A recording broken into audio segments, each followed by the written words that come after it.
May I begin by thanking the Budget Committee and the chairmanship of Honorable Ndindi Nyoro. They have done a fantastic job. I appeared before them. They were really grueling. They grilled us. They asked many questions. We were able to answer. And this is how this report has been made. Mr. Speaker, sir, the net effect of what we are doing is to reduce the budget allocations, and especially the budget on expenditure. And this is purely because we've not been able to attain the targets that were in the original budget.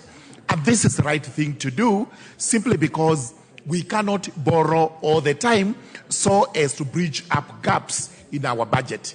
Therefore, sometimes we have to bite the bullet and go to reduce what we had budgeted for so that we are able to actually live within our means. We are not being overambitious. It is perfectly in order for a country to be ambitious, but if that ambition is not attained, then you make a tactical retreat by saying, I cannot attain this, let me make a reduction, and we move on. There are gains we are making in terms of our local currency, which is actually appreciating, and as a trade country, we should make use of this so that we are able to trade well, and especially in terms of imports, which are benefiting from these local currency gains. As we move on to even do the budget now, we must think of civil servants, including police officers, who are actually craving for salary increases because they're saying they're living in very poor conditions and their salaries are very poor. We must look into this as we look into the fertilizer subsidy. We have actually spoken a lot about the fertilizer subsidy, and we are informed that the country, due to the long rains, which are actually very good, we are going to realize the fruits of the subsidy we have given for fertilizer. But we must again caution the criminals and the crooks out there who are finding an opportunity to exploit this subsidy so that they do not go on to do crooked things to try and sabotage such a noble idea on subsidy, on production, which is what our country is banking on. We have spoken about Article 223 of our Constitution, which allows the government to spend money on emergency without approval of Parliament.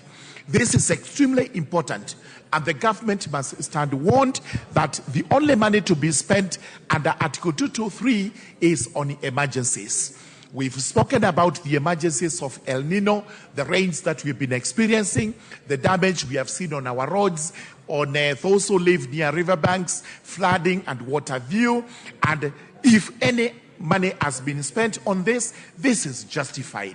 We must speak for it. We must, as Parliament, approve that Article 223 does come in, and the government was right to make use of that article to spend money on the emergencies that we have experienced.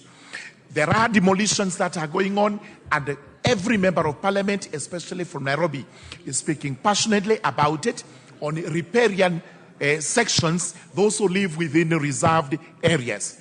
However, again, we must repeat, the government must be cautious. These are human beings. They must be treated with the utmost dignity. We even have entities that have old titles in respect of lands that neighbor riparian sections. The net effect is that we cannot have any challenge to those titles, and we must trend with caution.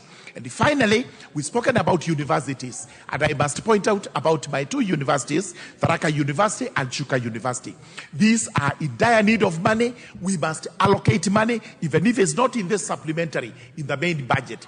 Universities must be taken care of so that we are able to educate our children. With those very many remarks, Mr. Speaker, I beg to support.